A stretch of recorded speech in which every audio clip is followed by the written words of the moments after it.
నమ శివాయ. శ్రీ విష్ణు రూపాయ నమః. ఎవరికైనా భార్యాభర్తల మధ్య గొడవలు ఉన్నా, ఇంట్లో పిల్లలకి అమ్మా నాన్నకి గొడవలు ఉన్నా, అలాగే అక్క చెల్లెలకి అన్నదమ్ములకి గొడవలు ఉన్నా, మన ఇంట్లో కుటుంబ సపరివార సమేతానికి ఎవరికి గొడవలు ఉన్నా, అంటే ఒకరంటే ఒకరికి ప్రేమ, అభిమానం, గౌరవం అన్నీ ఉంటాయి. కానీ వాళ్ళందరూ ఒకే చోట కూడినప్పుడు ఒకరికొకరికి మాట పొంతన కుదరదు.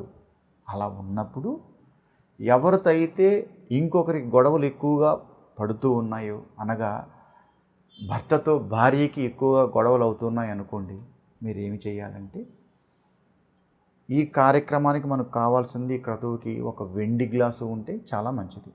అది లేనిచో ఏ గ్లాసులోనైనా చేయొచ్చు. వీలైనంత వరకు ఒక వెండి గ్లాసులో పచ్చిపాలు పోయాలి. కొద్దిగా పచ్చిపాలు, హాఫ్ గ్లాస్ పచ్చిపాలు పోసి, అది రాత్రి సమయంలో పచ్చిపాలు దాని సగాటికి పోసి, తెల్ల నువ్వులు కొద్దిగా, తెల్ల ఆవాలు కొద్దిగా, కొద్దిగా పచ్చకర్పూరం వేయాలి. ఇవి 3 మాత్రమే ఉండాలి. తెల్ల ఆవాలు, తెల్ల నువ్వులు, పచ్చకర్పూరం, అది కూడా తెలుపే. పాలు కూడా తెలుపే. మనం పెట్టే వెండి గ్లాసు కూడా తెలుపే.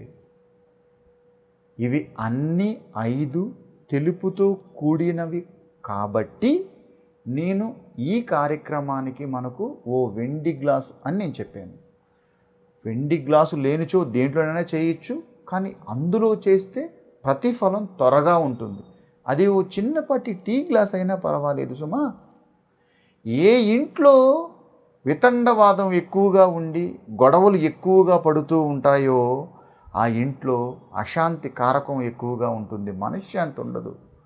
ఒక ఇంట్లో ఆ కుటుంబంలో ఒక్కరు సరిగా లేకపోయినా సరే ఆ ఇళ్ళంతా ప్రశాంతంగా ఉండదు. వాళ్ళు ఎవరైనా కావచ్చు, అమ్మ కావచ్చు, నాన్న కావచ్చు, పిల్లలు కావచ్చు, అత్తమామ కావచ్చు, ఎవరైనా కావచ్చు.